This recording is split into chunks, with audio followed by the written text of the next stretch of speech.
Arne Slot might be looking to sell Mohamed Salah. The Egyptian has nothing more to prove, and if Saudi clubs come in with a mega offer, it could be ridiculous for the club to reject parting ways with the player. You've probably heard some Liverpool supporters expressing these thoughts. You might even agree that the Reds should capitalise on Salah's value this summer. Sure, it might seem unwise to reject a huge offer if a Saudi club comes knocking, especially with Salah turning 32, but to claim that he has nothing left to offer Liverpool is just as crazy. That's why in today's video, we'll explore the ways that Arne Slot can still utilise the Egyptian king to unlock one final version of the player. But before we do get into today's video, please do smash the old like button and subscribe to the channel for daily Liverpool deep dives. To understand how the new manager will impact the Egyptian king, we need to take a closer look on how he likes to use his wingers in the first place. So here is out. It has become common knowledge that Arne Slot often switches between a 4-2-3-1 and a 4-3-3 formation. During attacking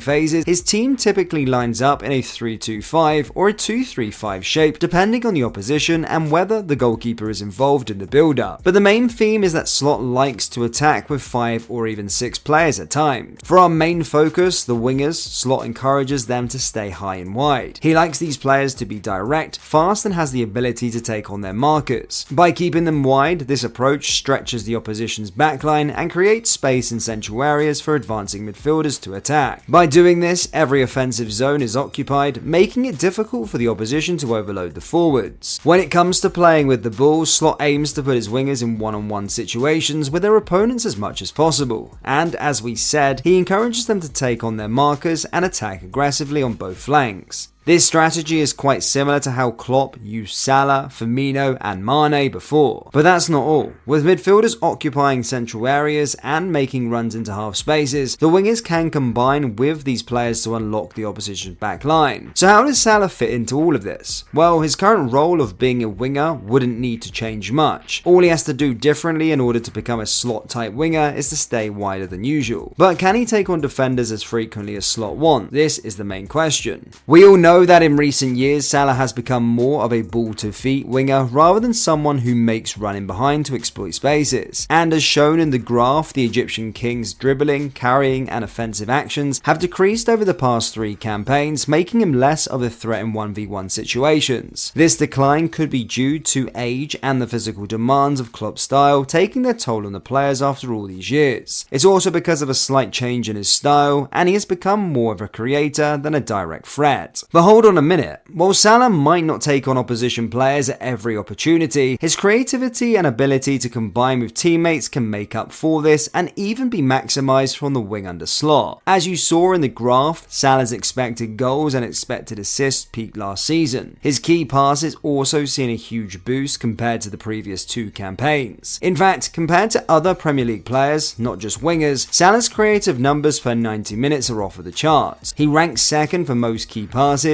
5th for deep completion, and 6th for passes into the penalty area. Talk about a creative monster. With an overlapping right back, pinning the opposition's left back, midfielders making runs in the half space, and a striker like Darwin consistently moving and disrupting the opposition's backline, Salah will have plenty of players to combine with and set up, creating quality goal-scoring chances. Yes, Salah might be getting older. Yes, he might have lost his explosiveness, but to say he no longer poses a threat to the opposition both as a creator and a scorer is simply out of order. Talking about his threat as a scorer, let's not forget how lethal the Egyptian is in front of goal. In a season where many are saying that Salah's finishing hasn't been at its best, the Egyptian still finished as the club's top goal scorer with 18 goals. Yes, it's lower than usual, but it's extraordinary for any other player his age. But let's delve deeper in order to put any questions about his finishing to bed. Compared to other wingers in the top 7 European leagues, Salah ranks high in goal conversion percentage with almost 16%. Not only that, but only Kylian Mbappe has more shots per 90 minutes and a better conversion rate. Other than the Frenchman, no one comes close to Salah in terms of high shot volume and high conversion rate simultaneously. So does Salah fit the bill for the type of wingers Slot likes to have? Well, yes, despite the decreased directness. See, despite Salah no longer taking on defenders like he used to, his creativity and goal threat are too valuable to overlook or even consider selling him. Some players even get better with age, like fine wine, and maybe Salah's creative flair will only improve going into the next season. However, there might be another problem that might make make Salah not suitable to be an Arne slot winger. Hear us out. This video is sponsored by Clothing. Clothing is a Liverpool clothing site owned by match-going fans. Each design is limited edition and is perfect to wear on a match day, on the terraces at Anfield,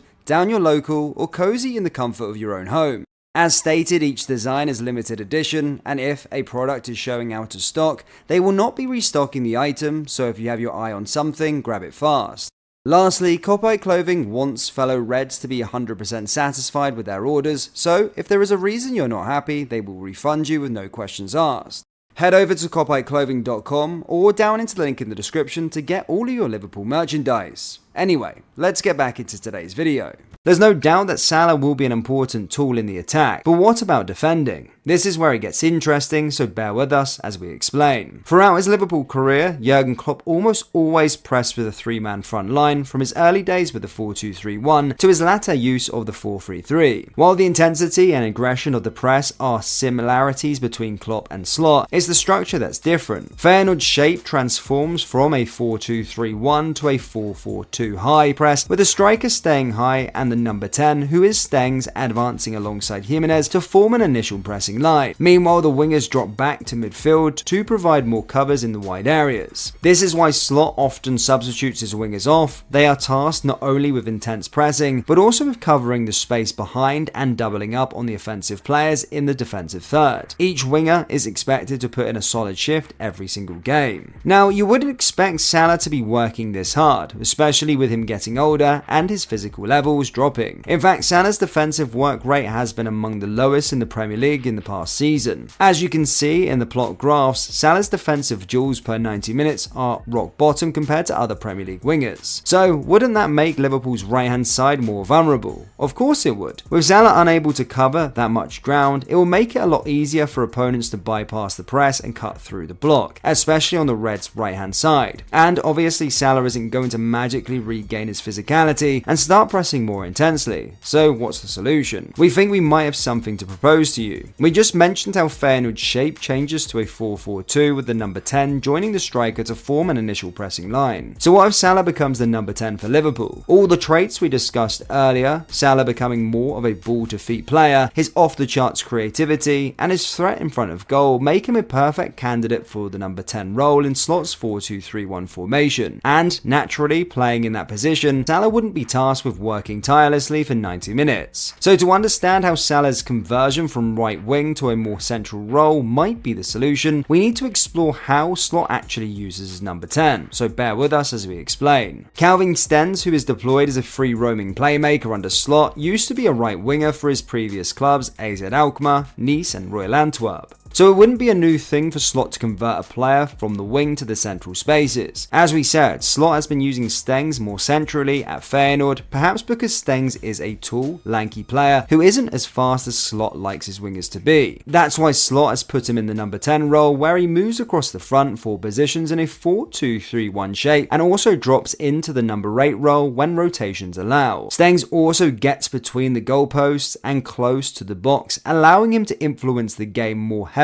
in the final third. His positional flexibility is key. Stengs is comfortable playing wide on the right due to his time at previous clubs, but his effectiveness in central roles is more impressive. Often playing alongside Santiago Jimenez as a strike partner, he executes forward play well, creating space around the box and dropping deeper to facilitate the midfield build-up. This is where Salah can be deployed. We saw him in the return leg against Atalanta, occupying more central positions and dropping to the halfway line to provide a passing option for his teammates to evade Gasperini's tight man-marking system. And we keep saying Salah has become more of a ball-to-feet player, which makes him perfect for this role, as we will be able to dictate play from deep and central areas. There have been many instances where Salah's creativity shone from deep this season, and that pass to Luis Diaz against Manchester City is a prime example of his ability to split defenses with a single pass. The maturity Salah has gained with age has massively improved his decision-making, and so playing in a number 10 role he will definitely start finding players with key passes to their preferred foot, creating better goal scoring opportunities, but that's not all. Stengs also makes great third man runs into the final third, attacking space cleverly and providing an extra passing option. And is there a better player for this than Mohamed Salah? He's thrived in attacking vacant space with a natural ability to sense danger and getting into those threatening areas. This is also highlighted by the stat we mentioned earlier, showing him as a third in the Premier League for expected goals per 90 minutes, which shows the Egyptians' ability of occupying dangerous areas. For our final point, converting Salah to a central role will hide the out of possession flaws that may arise if he is deployed on the right wing. He would become the second striker in the 4-4-2 pressing structure. Instead of pressing intensely and covering wide areas simultaneously, he would be tasked with pressing the centre backs and cutting passing lanes, a less demanding role than playing as a winger. So Salah's transition to a more central role under slot could maximise his creativity and goal scoring threat while minimizing his defense workload. This strategic shift might be the key to unlocking the best version of the Egyptian king for Liverpool in the upcoming season. As we said, Salah still has a lot to offer Liverpool. He can keep his position as a right winger, but the outer possession demands might be more challenging for him with his age. That's why converting him to a number 10 and utilizing his movements, creativity and goal scoring ability in central areas might be the best solution to get more out of him, or at least that's our opinion. However, this won't be simple because the Reds would need to address the right wing position in the summer transfer window. With Cody Gakpo being better on the left hand side and Diogo Jota not being so reliable due to his injury record, the club is left with only Harvey Elliott, who is also better when used in the right half space rather than staying out wide. So what do you think? Should the Reds sell Salah if mega money offer comes from Saudi Arabia, or will Slot unlock another version of the player?